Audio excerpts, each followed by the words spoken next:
Welcome back to yet another episode of the Bleed Los podcast. The Los Angeles Dodgers and 29 other teams and their front office executives head to Dallas, Texas for this year's winter meetings. That said, I'm joined yet again by Jacob Brownson, and we have a lot to go over tonight, including more updates on the Juan Soto sweepstakes, where the Dodgers stand on Teoscar Hernandez, and where Jacob and I think this year's meetings are going to shake out for not only the league, but also the Dodgers as well. But before we dig into all that, let's thank our sponsor, BetOnline. BetOnline is the world's most trusted betting platform and your number one source for online betting. From the earliest odds to in-game live betting, BetOnline provides you with all the action and the ability to watch the games as they happen. With the largest selection of odds on everything from football, NBA, college basketball, NHL, UFC, and the MMA, head online to BetOnline today and get in on the action with America's most trusted site for online wagering. BetOnline, the game starts here. And Jake, we are back again. We discussed it briefly a little bit on the live this past week, but the winter meetings have officially begun while we are recording this today on Sunday night. Exciting time for the offseason, is it not? Absolutely. I mean, we're going to talk about it in a little bit, but the Soto stuff's going to happen soon. And this is the time when things start picking up, moves start dropping left and right. If you're a baseball fan, you love the winter meetings. Yeah, I had a conversation with Rob Bradford from Baseball Isn't Boring, a good friend of the show. And we kind of just talked about how the MLB offseason is kind of just different from every other sport. And obviously, if you're someone that follows, the team or the league or just the sport in general, you kind of can get an idea where you look at the NFL, you look at the NBA, most of these guys are off the board within the first 48 hours. A lot of them have handshake agreements with whatever club they're going to go to. You always see some tampering stuff thrown around there, but nobody really cares in those leagues.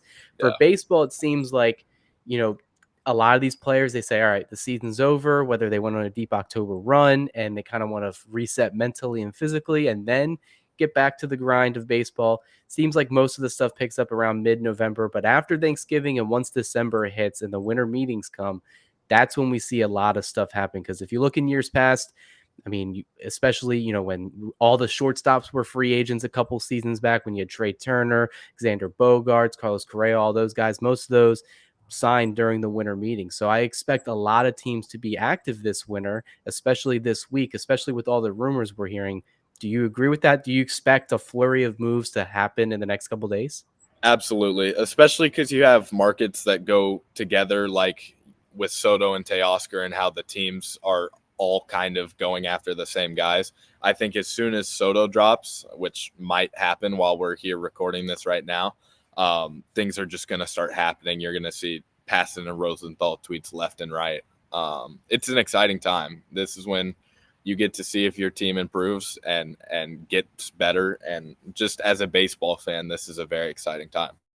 And let's pivot back to the Dodgers here because we obviously know they're the defending World Series champions. They don't really have necessarily many holes on their roster right now. If you look at the pitching, especially after the signing of Blake Snell to a multi-year deal, the rotation depth is there. It's maybe not entirely where a lot of us fans, because we know the injury history with a lot of these players, isn't where we want it to be, because we know probably by this time, next year in the middle of July, that the Dodgers going to have at least maybe one or two arms on the IL, missing, extending a period of time. It's just the way of life for Los Angeles Dodgers baseball right now. You look at the bench, that's something we both mentioned over the previous live that's kind of lacking on the thin side. Could that be replaced by prospects in the farm system? When you look at the winter meetings for the Dodgers, especially, with the little holes that they do have, do you expect them to be hyper aggressive these next couple days, making some deals, maybe potential free agent signings, or do you think maybe it's a couple minor moves or no moves at all? I think by the time Andrew Friedman leaves Dallas, there's going to be a big splash that people are talking about. I think number one, the first move that's going to happen is either Soto or Teoscar. I think if the Dodgers miss out on Soto, Teoscar will sign relatively soon. I expect them to have conversations. The Dodgers always have conversations. But I do think the first big fish is going to be either Soto or Teoscar. And then after that, maybe explore the market for a starter. Someone linked them to Crochet again recently, the last couple of days. I think Crochet's been linked more heavily to a couple other teams, but that's something still to think about. And then usually they don't go after the bench bats till later in the offseason, it feels like. So I don't think we're going to see anything with any like super small moves with that. But I think by the end of this week, there's going to be a couple big moves that the Dodgers make. Yeah, I have to agree with that.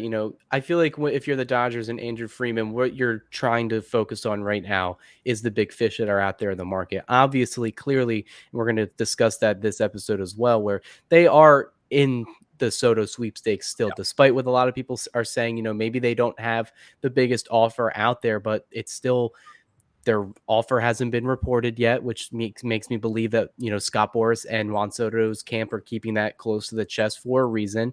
And, they still are linked to Teoscar Hernandez. They are still linked to, multiple top free agent starting pitchers. They still have had their name thrown out there with Corbin Burns. Max Fried is another name. And then, Crochet, I believe it was Nightingale who mentioned them as a potential pairing yet again. But like we've heard, the Phillies and the Red Sox seem to be the ones that are really hyper focused on trying to acquire Crochet at this point. But who knows? Maybe the Dodgers re-up those trade discussions. Another one that's been making the waves around, and I don't know if it's necessarily like a valid rumor or if it's just kind of what insiders are suggesting and what fans want. That's Nolan Arenado.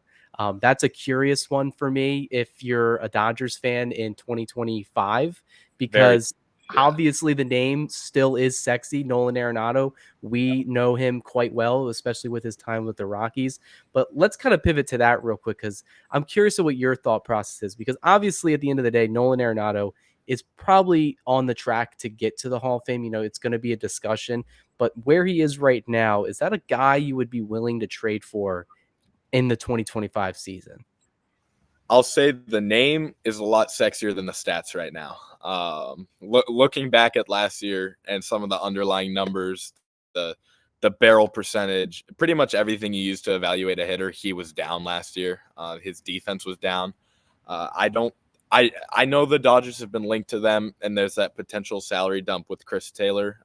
But I don't know how much of a salary dump it would be if you're taking on Nolan Arenado. So I don't see it happening. It's just not a Dodgers move to do that. First of all, you're moving Max Muncy off his position. He's a clubhouse guy, seasoned vet, been around. He's done it. You want to make those guys happy. And he's said that he's willing to move around, but he's made so many strides defensively at third base that it would be a mistake to move him off of there and move him somewhere like second. That's not a move I can really see the Dodgers pursuing. Yeah, I understand it just because of what Nolan Arenado would bring to the table. We've seen back-to-back seasons now of him having sub, I believe, 800 OPS. The offensive numbers just haven't really been there, and it's not like Busch Stadium it isn't a non-hittings park. You have the ability to have some offensive output there. The thing that concerns me is that we've actually even seen his defensive numbers take a little bit of a decline as well, because if you Absolutely. really look at the underlying numbers, I believe Max Muncy, you can correct me if I'm wrong on this, had a higher defensive run saved, albeit in a shorter sample size because he didn't really play that many games this year Yeah. because of the oblique strain. But I don't know. You look at the money involved. It seems like the Cardinals, they're going to want to get some type of young controllable players just because they're during a rebuild. It seems like right now they're not aiming for 25 or 26. They're probably aiming for 27, 28 for contention. The only thing that would make it say, all right, I'll eat the money. I'll give you prospects. I kind of put out there, like, try to get Sonny Gray if you're really trying to get like a 1-year pitching option. But I feel like the Cardinals they're gonna start making their asking price astronomically higher in that case. Which Yeah. for me, if you're looking financially, I know I've said the Dodgers don't care about money, but they don't care about money for the right player. Yeah. And I don't think in this year, I don't think Arenado is that player anymore. I mean, if they do make the trade and it is like, say, a salary dump between Taylor, Arenado, and then maybe the Cardinals get like a B tier prospect, I probably wouldn't really bat an eye, because then I'm like, well, at the end of the day, you're replacing Taylor with Arenado, but then you also have to pay Arenado for a couple more years. And then I'm not sure how the deferrals work from trades. I don't know if the Rockies are paying those or if the Cardinals are paying those. Still haven't really had that explained to me well at all, but I I would feel believe comfortable. I believe when you like defer money, you still have to pay that money. I think is my understanding, even after trading. But I'm not entirely sure how that would work. Um, when it comes to like Sonny Gray, I think that would be a situation where you see it all the time. Someone would rather trade someone like that individually for prospects than bring their value down by attaching them to someone else. I I think it would take a lot to get pretty much anyone else in that deal. The Cardinals do have some young good players. They have Gorman, Christian Walker. You kind of don't know about. Like there is a path for them to be a good team not long from now. But they're not gonna. They need someone in an Arenado trade probably that's gonna help them contribute 3 years from now. And that's not really Chris Taylor or anyone we really particularly would like to give up. Yeah, I just feel like the way his contract is structured, Arenado, it's just so underwater right now that it's going to be. They can say they want to trade him. They can say that, I've seen reports saying they're like, oh, 70% chance that he's definitely not a Cardinal next year. I just don't see it with the money, the age, the decline in offensive and defensive performance. I don't really see many teams that are, unless they're desperate, like say the Yankees swing and miss on multiple players, like say Soto goes elsewhere, say they can't get, an Alex Bregman to come in there and they don't really feel comfortable with Jazz Chisholm at third base and they want to maybe move him back to second or back to the outfield if there's an opening there. You could see the Yankees being desperate. Alex Bregman leaves the Astros. I could see them being desperate to replace that production, maybe with a household name like Arenado. I think it's more of a media thing that wants Arenado to be a Dodger, and I think Arenado probably just has LA at the top of his wish list. He's from the area. I feel like he's been rumored to be with the Dodgers for quite some time now, whether it was when he was with the Rockies and a potential trade there, when he was potentially going to be a free agent. And then in 2023, there was discussions of a trade that never really materialized as well. So I just feel like it's the media kind of pushing this entire narrative, right? Yeah. I think there's a lot more smoke on X and on these websites than there actually is in the Dodgers front office. And there's been some reports from more Dodgers centric guys that have kind of said the same thing. I don't think it's really being talked about that much at all within the Dodgers front office. And then looking at, we obviously know the big names, and Soto we're definitely going to get into next, and Teoscar, we mentioned how if it's not Soto, then it's more than likely a re-signing of Teoscar. But there's also a lot of other free agents out there that are the Dodgers could potentially re-sign. You got Walker Buehler out there, and it seems like he's potentially linked to a lot of clubs. The Cubs, I think the Red Sox were thrown out there. The Braves have been one that's been heavily interested since free agency started. You got Blake Trinan, you got multiple other players. And then you look at the grander scheme of free agency or trades. Is there anyone else that's maybe not being talked about enough that you have circled that you think the Dodgers could benefit from adding? Any input on there? Yeah, one name I really like in case for some reason they miss on Soto and Teoscar would be like a Michael Conforto. He plays a pretty solid outfield. They need a corner outfielder. They need a corner outfield free agent. So if they somehow missed on both Soto and Teoscar, I'd really like Michael Conforto. He's really good against righties. He can play a good outfield for you. I've seen the name Jock thrown around, but Jock, I'm not sure how capable he is of playing the outfield on an everyday basis, even if it is as a platoon. If you play three righties in a row, I don't know that you want Jock out there 3 days in a row. So that's one I kind of go away from. But if there's one guy that I'm really kind of thinking about, it's Michael Conforto. It's interesting you mentioned Conforto because I've seen his name thrown out a lot because he it seems like after he left the Mets, he had the injury, took the season off, signs with San Francisco, which, being the type of hitter he is, it really isn't a nice offensive ballpark for him. But in the second half of this season, he kind of did pick it up a little bit, 115 WRC plus in the second half. The final 2 months, it was even higher, 140 in August, 132 in September and October. So clearly something clicked. I think if you add him to a team like the Dodgers where they do need, if they do swing and miss on Teoscar, which we'll get into that later, where it seems maybe the Dodgers waited too long if, say, they miss on Soto and his price kind of gets, out to where they're comfortable with giving. I could definitely see Conforto being an option. It seems like a type of an older Andrew Freeman signing, like when they Yeah. signed AJ Pollock a couple seasons ago after they missed on Harper and didn't really want to break the bank for another corner outfielder. So, and you know, he bats lefty. That they said that they needed a left-handed outfielder, whether that was trade or everyone threw Lars Nootbaar name out there. But since he has so much team control, I imagine the Cardinals are going to want to hold on to him at least for this season. So that's a nice name. I mean, I feel like people should get familiar with that one. I'm interested to see what his free agency looks like because, you know, playing for the Giants, the offense really wasn't there. Don't imagine he's going to go back there, considering that, you know, they signed Willie Adames. What their next move is, I'm not entirely sure, but that is an interesting name that I would throw out there. Any other thoughts on Conforto, like in depth, why it would be such a good fit? I just think, again, what you mentioned with kind of who he was before the injury, and then Oracle and how that can affect hitters. I really think that's as far as before Tyler O'Neill signed, he would have been my backup. I like Tyler O'Neill a lot.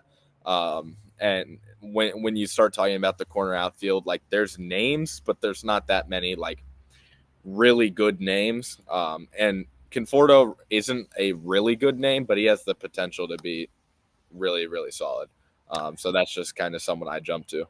Yeah, it'll be interesting seeing, like I said, how his free agency plays out. I imagine if he's not off the board this month, he could be like how we mentioned earlier, where maybe a team, you know, they start working on their bench or outfield depth in the final couple weeks or months of the offseason. But it's actually good that we're talking about a Giant because I kind of want to pivot to the Giants a little bit here because they're in the news lately because it seems like they finally got their guy that Yep. accepted a multi-year $1 million contract. It seems like they've been trying to do it multiple seasons in a row. You had it with, you know, Aaron Judge. They had a little bit of a spat with Harper a few seasons before that.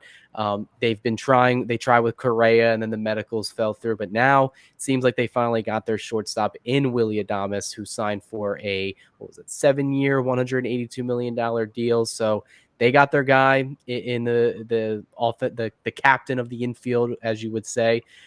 Thoughts on the Giants adding here, and do you think they're done? I mean, this is good for the Giants. I think it might have been a slight overpay. They definitely are paying him a nice check, but Willie Adames is a guy who's going to give you 4 WAR defensively alone. He's he's a guy that I know lots of Dodgers fans wanted. I wasn't as high on him to the Dodgers.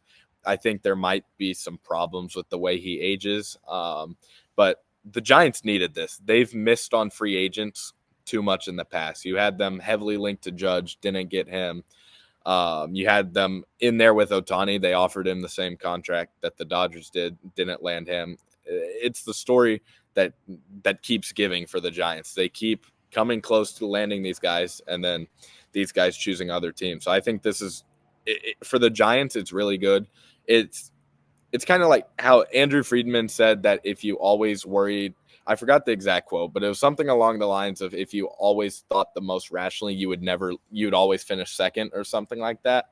That's kind of how I think here with the Giants. I think they might have paid him more than what he might deserve. But they needed to get someone, and good for Buster Posey after taking over, finally landing someone. As a Dodgers fan, you don't love to see it because they're adding. But as far as like from the Giants' perspective, it's a good deal. Yeah, I feel like for Adamas to sign this early, basically what it indicates to me is that the Giants did have to overpay. Because Yeah. I think I look at the dollars, it does look a little bit more than what I thought. Even though at the beginning of the offseason, people were saying, oh, he may clear 200 million. I said, all right, well, if you're a Dodger fan, you still want Adamas for over $200 million. I'm out. I've had my, you know, I've been skeptical of Adamas as well. Whether it was when it was involved in trade talk, I was like, you know, it's okay because then we get him in his, you know, mid to late 20s, maybe for a year or two, and then he goes and tests free agency. And it's the same old story we've seen with the Dodgers. If it's not a player they really want, they're more than likely going to let him walk. I mean, like they had Corey Seager there at the position for years. They let him go in free agency. Trey Turner, same story there a year after Seager. So clearly they don't really like giving out contracts to, you know, 30s for shortstops, and I didn't expect the Dodgers to be heavily in on Adames as well, just because of what Andrew Freeman's kind of bill is recently, where it's like, all right, if you want to be an outfielder, he'll give you that multi-year deal. If you're a special player like Shohei Ohtani, he'll break the bank for you as well. But if you're not someone that's really high up on his list, they have other options. And I've seen this thrown out there as well, where a lot of people, a lot of Dodger fans particularly, they want a shortstop to kind of like guarantee the position for the next couple of years. And I think the Dodgers, I think last year showed me that it's kind of overrated, that you don't really need a full-time shortstop. I think the Dodgers plan this year is to definitely platoon it. Miguel Rojas will definitely get a bulk of the opportunities. You'll probably see Tommy Edman in there. They didn't officially say where Betts is playing, so I don't know if they're kind of playing with the idea of putting him in back at shortstop. Gavin Lux could be another guy that maybe what is it? Fourth time's a charm now. Let's see if it works out now. Maybe you don't got the yips anymore. It was his natural position coming up. So the Dodgers clearly have options at shortstop, but a lot of fans, and I know understandably, want a big name to stay there. That's why we've seen Adames' name thrown out. That's why we've seen Correa's name thrown out. But personally, I'm kind of glad the Dodgers didn't go this route to kind of try to overpay for a shortstop this early in the offseason, because even a player like Adames, he's really good defensively, even though there was a little bit of dip this past year. But he's really a 3 true outcome hitter. He doesn't bat high. He hits for a lot of power. But if he's not doing that, then he's more than likely striking out, because that's another part of this game that I think a lot of Dodger fans will get frustrated very easily with. So I can see why, Dodger fans like me and you were kind of steering clear from him. I'm glad he's on the Giants, just because I think they've been dying for a move recently. And I like when the division's going to be competitive, because you look at the Padres, you look at the Diamondbacks, and the Giants. I feel like even though if they signed another pitcher, I'm not really going to put them high up on the totem pole in the NL West right now. I don't know how much this pushes them above fourth place. I said in our chat with Roger the other day and a couple of my other friends, I said, wow, the Giants went from fourth place to fourth place again, because I just feel like the other teams in the division are significantly better still, but there's a lot of time left in the winter. Yeah, and I mean, Willy Adames signing with the Giants is good for baseball. People are spending money. You're upping the competition in the NL West. Even if they're still a fourth place team, they're still better. The games will be better, and that's good for baseball to have more competition among teams. Anytime someone spends money, it's good for baseball. So seeing a team like the Giants spend money, it's good, because it's going to make the NL West more competitive, and I'm actually happy about that. I like when games are competitive and you get a chance to really have guys going at it with things on the line.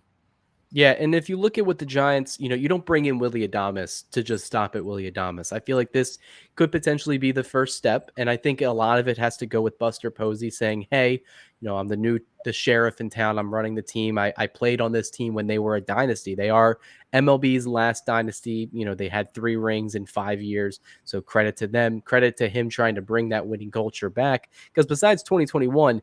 Seems like it's kind of been lost in the Bay. And if you look at the Dodgers rivalry recently, like obviously historically, it is the Dodgers and Giants. But I feel like if you look recently, it is a little recency bias.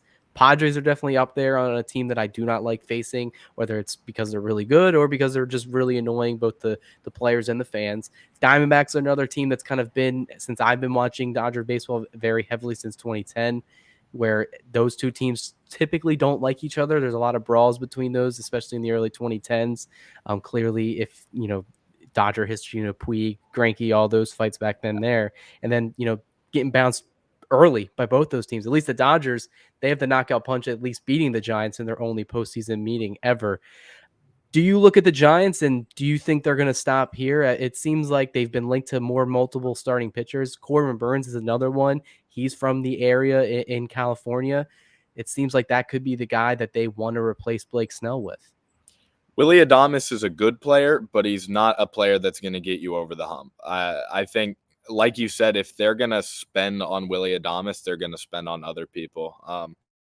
Because as well as we know that they're making the division tougher, they know that the division is tough, and they've balanced the schedule, but you still play your division more than anyone else. They know they're playing a lot of games against the Dodgers and Padres every year. So if they want to get into that wild card and have a chance to make a run in the playoffs or even win the division, they need to add more, and I think they will add more. I look at a guy. I think they need a starter. Absolutely. They've got Keaton Wynn, Logan Webb, obviously, and like Kyle Harrison. But a couple of those guys had down years last year. They have that Hayden Birdsong is pretty good. He's got a really nasty curveball, but they need another ace, I guess. They need a top line starter to go with Logan Webb. So I absolutely see them exploring that market as well. More in the free agency route because their farm has gotten a little depleted with a lot of guys coming up and not performing to the level they were expected. But I would expect to see their name in some free agent talks. Yeah, and it kind of the last point of all of this is clearly the Giants have money to spend. We mentioned, they missed on Ohtani, they missed on Harper, they missed on Judge, they missed on Correa. That's millions and millions of dollars, and they're still a popular MLB team despite not being like good record-wise. They are one of the most well-known franchises in baseball. They notoriously sell out their crowds as well. They have a really good fan base there, and clearly the fans are dying for a winning baseball team right now. But if you look at the way the NL West is right now, kind of if you're the Giants, if you want to compete for this, especially compete for the division, they saw what the Padres did. The Padres came really, really close this year, not only taking the Dodgers to Game 5 of the division series, but also coming them to the last week to potentially win the division. You got to get superstars. The only way to beat superstars is with superstars. Yes, every once in a while you have that underdog story where that team comes out of nowhere and triumphs the big man. I mean, the Giants are kind of that team, the most recently in my mind in 21 when they won the division over the Dodgers, who had all-star after all-star, superstar after superstar. You got to go with that mentality. You got to sign the big dogs. You got to go out there and you have to try to punch the Dodgers, the Padres, and the Diamondbacks in the mouth. Because if you look at the recency, success of those teams, they're all better than the Giants. And right now, regardless of how you feel about it, if you're a Giants fan, you see this kind of the laughing stock in the division right now. Because I'm not even going to count the Rockies in that territory. We know who the Rockies are. They're the team that gives out, over $100 million to Chris Bryant to not play more than like 60 games. So obviously the Giants, they have to get their identity back, and I think they're off to a good start. Yeah, absolutely. And I do agree that they're the most disappointing team in the division because they did what they did. They had that team in 2021. You can't be disappointed in the Rockies because you don't have any expectations for the Rockies. The Giants need to do something soon. So I do think this is a good start for them. Alrighty, and then obviously we can't go an episode without talking Juan Soto until he officially signs. So there's a lot of key updates about Juan Soto recently. John Heyman was just recently on MLB Network, and he talked about the whole, Soto situation, and that is that what I took away from that is that he did confirm that the Dodgers are still in deep talks with him. He did put them as saying like a wild card team to kind of still get Soto in free agency, but he also confirmed that they offered well over $600 million. And to me, if Andrew Freeman's throwing that amount of money out there, that means he is heavily invested in trying to bring that player to the Dodgers. So, and it's not just about raising the price, because if that was the case, they more than likely would have pivoted away by now. He mentioned in the meeting that they even talked about what the potential lineup would look like, which was, he had it going Ohtani, Soto, Betts, and Freeman, which just looking at those four names right there, easily the best top four in baseball history, I would say. Nasty. Other than that, we've seen a couple reports circulating that he's more than likely going to announce his decision, Soto is, in the next probably 24 to 48 hours, going as far as even Mike Puma from the New York Post saying that his best guess from a league source is that Soto would make his decision tonight while we are recording on Sunday. Looking at all the interest, are you surprised that even after the past couple days, even with reports of 700, 730, maybe even $750 million thrown out there, that it seems like the Dodgers are still in the back of Soto's head?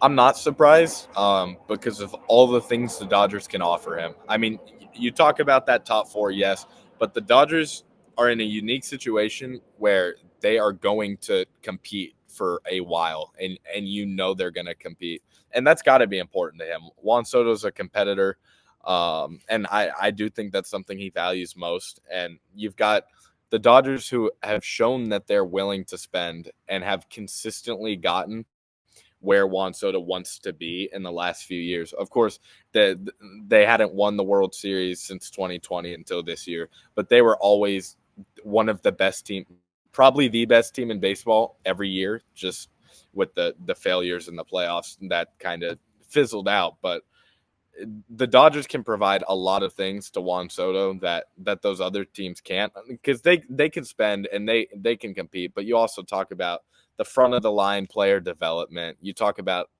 everything that all these former players say when they talk about the Dodgers. You hear any former Dodger player go on a podcast or something like that, he's going to talk about how well run the organization is and how they have these things that other organizations necessarily might not. Um, and I don't think the Dodgers are going to be the highest bidder. I think we can probably comfortably say that. But I think if they get in the range of 700, like I think it was Heyman that said it, I think there's a serious conversation there. I don't think Andy Cohen's going to get outbid, though. I think he'll go to $1 billion if that's what it takes. Yeah, I mean, looking at the reports, I don't think the Dodgers are going to go over $700 million. I think the Dodgers are being very savvy in whatever potential contracts they're offering. I think they're definitely going the way they went with Harper, but with a more long-term approach. And we've mentioned it on the show before, where I imagine they expect him to opt out again. Whatever deal Soto gets, it's going to have opt-outs. You don't sign for 10 plus years without having an opt out in there. Not everybody's like Bryce Harper and wants to be hankered down in one city for the rest of his career. And Soto, being at the age he is, 26 years old, he can theoretically opt out in the next, 3 or 4 years at his age 30 season and get another, due to inflation, the way the market's shifting, another $400-500 million deal while he's 30 years old. So you add that to whatever maybe the Dodgers are offering. Maybe they're trying to get him, in his first 4 seasons upwards to 150-200 million dollars, which would just be crazy, because then if you go off an entire career of earnings, he signs for another 400-600 million on top of 200 million with Los Angeles. You're looking at a lot of money there, right, for your entire career. And I think I agree with you. I don't think the Dodgers will be the highest bidder. And it seems like Cohen, the Yankees, it seems like they're kind of right now in a bidding war, because the Yankees, obviously, they want to retain him. And the Mets, this has been the talk for the past year and a half. Kind of very similar to when Ohtani was on the Angels and the Dodgers were lurking in the shadows in terms of who they were scouting for the next offseason. And it was Shohei Ohtani, and they put the money where the mouth is, and they got the big fish last year. I feel like that's what the Mets are trying to do this year. But when I look at what it's been reported what Soto's looking for, and we don't know, these are all unofficial. Nobody's Juan Soto. The only one that knows what's going on in his head is himself. Yeah. But if he's really looking for stability, a chance to win, to get a lot of money, and join an organization that will do anything it can to win, the amount of prospects and the development, all that, if that's all he's looking for, the Dodgers check off all of those boxes compared to every other team. The Mets, they just made the LCS for the first time since 2015. The Yankees, they just made their first World Series appearance since 2009. The Dodgers have won the NL pennant 4 times now. They've been to the NLCS countless amounts of times. They've won the division almost every year since 2013, and they've made the playoffs every year in that span as well. So clearly, they're on par with the Astros in terms of, success and dominance during this period. So if you're looking for a winning culture and a chance to get paid, the Dodgers, in my opinion, and not trying to be biased, are the best bet to do that. But like you said, if Steve Cohen's offering, he may even get crazy and just offer 800 million. If someone like the Yankees is like saying, hey, 750, or the Dodgers are at 700, maybe Cohen just says, you know what, 800, I'm way over what they're offering. It's kind of money you cannot turn down. Yeah, I mean, Steve Cohen, like Juan Soto, is like his Christmas wish. I don't think he'll stop bidding until Juan Soto either tells him, I'm signing with you or I'm signing with someone else. Like, I don't think there is a dollar limit for Steve Cohen. I think it's like, if you give your kid a credit card at Five Below, he's going to go on a spending spree, and he's going to do whatever he can to land Juan Soto. I really don't think there's a limit on what he'll spend. He is so rich. And I think looking at it, all the evidence is pointing, we had Jeff Passan put out on his X feed and his ESPN column that he expects Juan Soto to make his decision either before or right at the start of the winter meetings. John Heyman is kind of along that line as well. And I just read the Post article where they expect him to make his decision either tonight, as early as tonight, or tomorrow on Monday. Do you expect Soto and the sweepstakes to end at some point in the next 24 hours? Absolutely. I also saw Andy Martino, who's a SNY guy covering both the Mets and the Yankees, tweeted or posted right after we started, pretty much, that the Soto situation appears to be coming to an end. I do think 24 hours from now we will know where Juan Soto signed. And honestly, we might know where Teoscar Hernandez signed 24 hours from now too. I think things are going to happen that fast. Yeah, and that's actually a great pivot to kind of go over Teoscar Hernandez and his free agency. Obviously, when we were on the live stream a couple days ago, David Vassay, I don't know if I would say he prematurely put it out there, but he did say that both sides were kind of close. Multiple reports do say that the Dodgers and Hernandez are actively in engagement with a potential contract. And I have no doubt in my mind, I believe those reports. I think the Dodgers have at least maybe a set amount of years and money they want to give to him. But like we've been mentioning, they're still in the Juan Soto sweepstakes. I find it very hard to imagine that if, say, the Dodgers do get Soto, that they can retain Teoscar Hernandez. He would more than likely go to the next bidder. But it kind of feels like maybe the Dodgers waited too long, because now it seems like more and more teams are going to go enter that Teoscar Hernandez arena. I've heard the Blue Jays are reinterested, or pretty much anyone that is interested in Juan Soto right now. If they don't get him, they're going to immediately pivot to Teoscar Hernandez. All that said, they've had the Red Sox is heavily rumored. The Yankees are another team. Are you still confident, say, if the Dodgers miss out on Soto, do you think Teoscar immediately resigns with the Dodgers, or do you think he's the next free agent to kind of drag things out? Because I feel like if a Yankees team or a Red Sox team is very desperate, they may be willing to offer over $100 million, which is where I thought he was going to get it at. But then multiple people were saying, no, maybe around 60, 70, $80 million max. And I think that's where the Dodgers are comfortable. Are you comfortable there if it goes over 100? The number I threw out the other night, I think, was 372 when we were live. I think anything over 100 for Teoscar Hernandez is a very bad contract. I don't even think there should be anything really over 3 years, and that's no diss at Teoscar and what he's done. He completely proved me wrong about towards the end of the season. I was thinking, like, I don't know that the Dodgers should really extend this guy, and then he did what he did in the playoffs, and you kind of just realize he's a winner and what he does for the clubhouse. I'm all on board with signing him, but I think when you're going over 100, you're starting to overpay, because he is one of the worst defensive left fielders in baseball right now, and he's only going to get older, as we all do, obviously. I just, when it gets over 100, I don't think it's worth it anymore. As far as I think he's still a Dodger, even if negotiations do drag out a little bit. I think it won't be as long as like Soto at all. I think he'll go to the Dodgers and be like, hey, add another $3 million per year and we'll get it done, because he wants to be a Dodger. It's very public that he wants to be a Dodger. I think he'll even take less money to be a Dodger than maybe other places. And the front office knows that, and they're going to negotiate accordingly. Yeah, I sound like a broken record bringing up my conversation with Rob Bradford, but we've been talking about this all summer as well, where Bradford had the opportunity to talk to Hernandez again at the All-Star game, and he said, "Hey, what was the discussions with the Red Sox? What was the hiccup? Why didn't you end up choosing them?" And it was really about the multi-year deal and not getting enough money. It seems like Hernandez really is interested in playing in Fenway. His numbers there, he has been an AL East guy playing with the Blue Jays for most of his career. He has done a really well hitting at Fenway. I think it's like 14 home runs, decent batting average there. I mean, what hitter wouldn't like to hit at with the Green Monster and some of the short porches there. Great place to hit, great environment. And it seems like the Boston Red Sox are eagerly waiting to turn to the next chapter of their franchise and get back to their winning ways, because it seems like since they traded Betts away, they really haven't been consistent on that front. I don't know. I just feel like if a team is going to offer over 80, 90, maybe even $100 million, I could definitely see the Dodgers just saying, hey, look, we respect you. Thank you for bringing us the championship in 24, but we just don't feel comfortable with that number. Even as much as the fans love you, they would buy your jerseys, wear them to the stadium.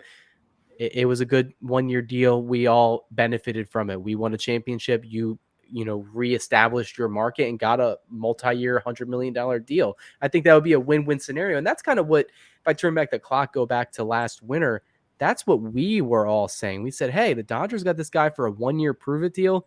He may not be back next season, but if he gives the Dodgers a World Series, who cares? And I think a lot of us fans, we just got invested. We saw the player, we saw the celebration and how emotional he was, and how it's really rare to hear a player say, hey, I want to come back. I want to play for this team. Kind of it gives you a disadvantage in terms of leverage. And I feel like it's very similar to Kershaw, where he's like, I'll be back. Yeah, I'm gonna resign, I'll be back here. Hernandez is kind of in that same ballpark where he's made it known that he wants to play here. I think if the Dodgers do swing and miss, I think you'll see Hernandez sign within the next day or a couple hours after that, because there are still a couple outfielders out there, but I think Hernandez's heart is what's keeping him to come back to LA. And I just feel like there's a lot more smoke with a return to Los Angeles than these other teams, because it's at the end of the day, he's getting up there in age. Where's the best opportunity to give him to win right now? I think he benefits from not being the guy in the lineup, but I think he benefits from being surrounded by perennial MVP contenders. And I think he'll take that over the money. Yeah, and I did want to bring up really quickly, I think it was Dodgers Nation that earlier reported that they'd heard from someone, some sorts within the organization, that they're close on a deal, but the holdup is on the Dodgers' end, not Teoscar's end. And I mean, that has to be because of Soto, to see out the Soto negotiations, which is why I do think if they don't land Soto, they're going to have to pay Teoscar a little more per year. But I do think, I would say with 95% confidence that a week from now, either Soto or Teoscar will have signed with the Dodgers.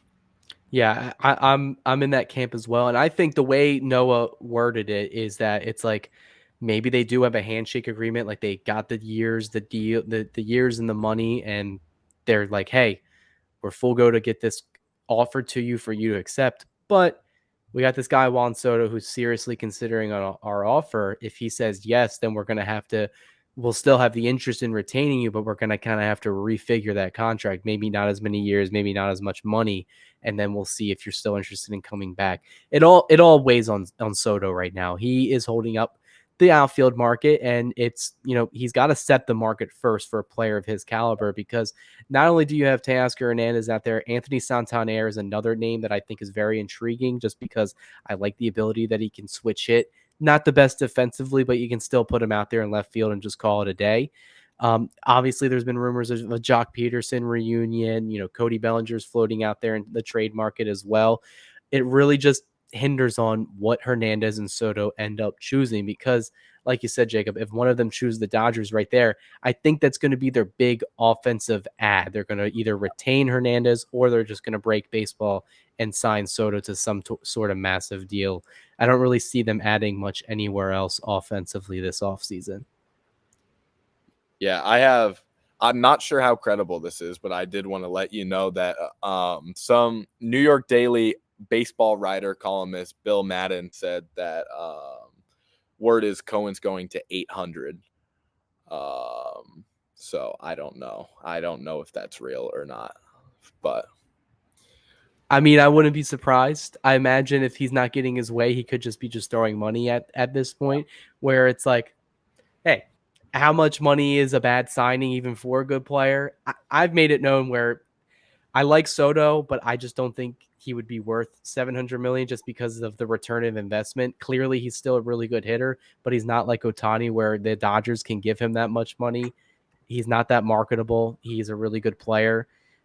I would just let the Mets have him for that much money, and whatever they want to do. Clearly, it's not going to break their pockets because of their owner, but we'll see what happens. Maybe even after this episode's posted, we got a signing of Soto, and then we'll be talking about that throughout the week. But we'll kind of pivot to the last topic of discussion for this episode, and it doesn't got to be too long because we've talked about where we think the Dodgers and their deadline plan, or not their deadline, their winter meeting plans are kind of going to go. But to kind of get outside the box here, bold prediction for the Dodgers this week if they make a huge trade or free agency splash. I would say if it has to be bold, it's going to be Crochet. I think it's something they're still going to explore. I think they're not going to do. But if I'm going with a bold prediction, it's going to be Crochet. Actually, no, it's Juan Soto. That's my prediction. That's my bold prediction, is that Juan Soto within the next 24 hours is going to sign with the Dodgers. Yeah, I actually put that out there on X as well, where it was like, all right, I'm kind of intrigued about Crochet just because they've been interested in the past. They continue to show that interest now. And my red flags for Crochet were the innings, the coming off Tommy John, the comments that he made in the middle of the season where he wouldn't pitch in the postseason if he didn't get an extension. Didn't really give me confidence where he feels with his body or the future of his arm. But if you can put him in a 6-man rotation with the Dodgers and have him be your 5th or 6th starter, I just feel like, the rich get richer in that scenario. And then that's not even to say, even if the Dodgers trade for Crochet, I would still imagine they're still going to sign Sasaki because I feel like he just wants to come to the organization anyway. But I could definitely see a trade happening. I wouldn't be shocked if it happened. Yeah. The Dodgers aren't done. They're gonna do something, and everyone's gonna be surprised, and it's gonna be fun, and we're gonna have a good time. Yeah, and we're definitely going to be coming live again this week, especially to recap any potential signings or trades for the Dodgers, or if it's a big signing throughout the league, whether it's in the division like the Giants, if they continue to be active in the market as well. We're definitely going to keep you guys updated on all of those moves. Clearly, if someone big signs like a Juan Soto signs with the Dodgers, we will try our best to go live or at least talk about it shortly after the fact of the signing. But, Jacob, we got a busy week ahead of us. Hopefully the free agent market and the offseason, the trade market, they can continue to go full steam here, because I'm really under the understanding as soon as Juan Soto signs, which it seems like it's going to be either today or tomorrow, the market's just going to take off right now. And that's when baseball gets really fun here. It's going to be a really fun time. Yeah, I think the next week is going to be some of the most fun off-season baseball we've had in a while. Alrighty, and that'll do it for tonight. That is Jacob. I am Cody, and this was yet another episode of the Bleed Los podcast, brought to you by Bet Online. The game starts here. We'll see you next time.